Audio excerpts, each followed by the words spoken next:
আমরা অল্টারনেশন। আরিফিন ও রস। আমি শৈবাল। আমি আসফার।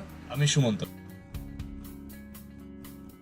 আমাদের ব্যান্ডের নাম অল্টারনেশন, কেননা হচ্ছে আমরা বেসিক্যালি আর কোনো নাম পাই নাই, সব নামই যাই আসছে অনেক খ্যাত নাম ছিল, মারামারি করছি যে এই নাম হবে ওই নাম হবে, শেষ পর্যন্ত দেখা গেছে এটা শুধু আরিফিন সাজেস্ট করছিল অল্টারনেশন, গুগলে সার্চ করে দিছি আর কি নামটা। হ্যাঁ সেটাই।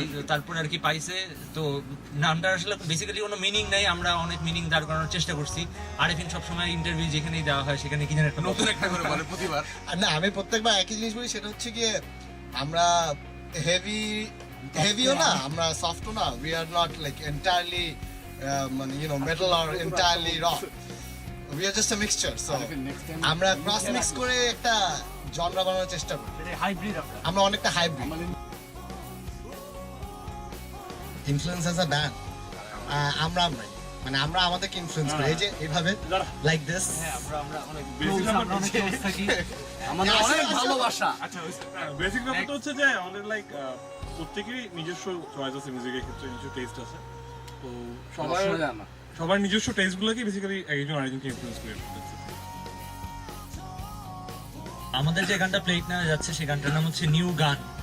আমরা বেসিক্যালি যখনই কোনো একটা গান বানাই তখন কোনো নাম দিতে পারি না, জ্যামিং প্যাডে বসে একটা কিছু একটা বানানো হয়, অথবা কনসার্টের সময় যখন বাজাচ্ছি দোস্ত ওই এই গানটা বাজা, একটা র্যান্ডম একটা নাম বলা, তো এটা নিউ গান, নিউ গানটা বাজা ওইভাবে করতে করতে তারপর নিউ গান হয়ে গেছে।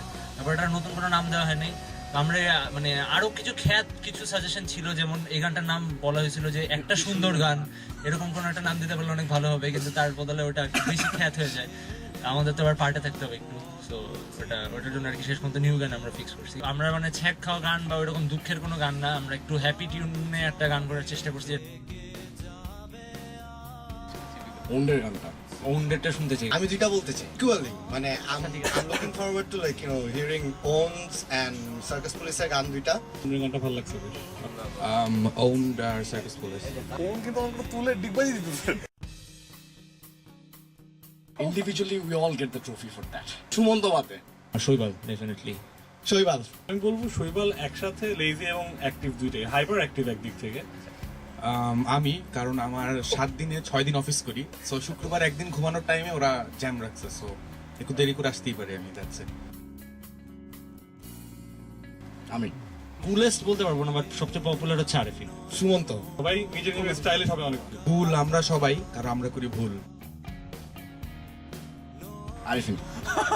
তোমার নানা খেত চালা, তুমি আমার নানা চিনো না। সবচেয়ে খ্যাত হচ্ছে রস, কেননা ও অনেক মানে লাইক 19ও না, অ্যাকচুয়ালি 1840s এর হেয়ার কাট আমি ওকে প্রথম থেকে দেখে আসতেছি, ওটা বিলুপ্ত হয়ে গেছে, ও এখন চেষ্টা করতেছে সেটা আবার ফেরত আনার, এটা নতুন ট্রেন্ড স্টার্ট করার। ও ভাবতেছে এটা রেট্রো, বাট এটা রেট্রো।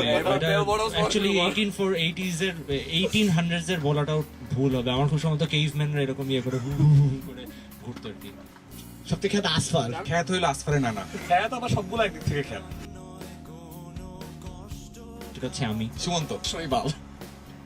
বাই দ্য ওয়ে, এখানে কিন্তু অনেক বড় সার্কাসম ছিল। সুমন্ত। সুমন্ত আর আরিফিন বোথ অ্যাকচুয়ালি। বাজানোর মাঝখানে স্ট্র্যাপ খুলে গেছে, বসে গেছি, বসে বাজাইছি। ওই আসফার মতন আমার স্ট্র্যাপ খুলে গেছিল একবার, তারপর আমি অনেক কষ্টে ওইটাকে বসে সাথে সাথে লাগাই নিছি। থ্যাংক গড ওইখানে একই জিনিস বাজছিল, রস, সেই জন্য আমারটাকে বুঝে নাই। আর হচ্ছে মাঝে মাঝে যখন নতুন স্ট্রিং লাগানো হয় টিউন পড়ে গেল। একটা অ্যাক্টিং করে দেখে আরিফিন গিটার বাজাচ্ছিল হেভি, ওর স্ট্র্যাপ খুলে গেছে, ও তারপরে এমনি করে স্ট্র্যাপ লাগাইছে। একবার কি বলে কাপা কফি ক্লাবে আমি স্মোক অন দ্য ওয়াটার গাইতে গিয়ে ভুলে গেছি, সেটা হচ্ছে আমার জন্য এম্বারেসিং সবচেয়ে। স্মোক অন দ্য ওয়াটার যে ভুলে তার 2 গালে ধরে থাপ্পড় দেওয়া। যে বেসিক্যালি একটা জিনিস হয়, এটা খুব কম, লাইক গিটারের টিউন চলে যাওয়া, স্ট্রিং ছিঁড়ে যাওয়া। তো যেটা একটা শোতে মানে একটা গানের সময় সোলো বাজাবো, তখন স্ট্রিংটা ছিঁড়ে গেছে, তো সোলোর সময় আমি এটা নিয়ে অনুভব করতেছিলাম কি করবো। এটা একটা অ্যাক্টিং করে দেখাই, এটা রস গিটার বাজাচ্ছিল, ওর স্ট্রিং ছিঁড়ে গেছে, তারপর জি স্ট্রিংটা ঠিক করতে ইমরানের যখন প্যান্ট খুলে যায় গিটার বাজাতে বাজাতে, আমারই দেখতে হয় এটা। অনেক দারুণ একটা অ্যালবাম হবে, কেননা দারুণ মানে ছাড়া আসলে কিছু বলা যাবে না, যেহেতু আমরা আছি অ্যালবামটাতে, সো অ্যালবামটা অনেক ভালো হইতেই হবে। অ্যালবামের অর্গানাইজাররা অনেক খাটতেছে এবং আমরা অনেক খুশি।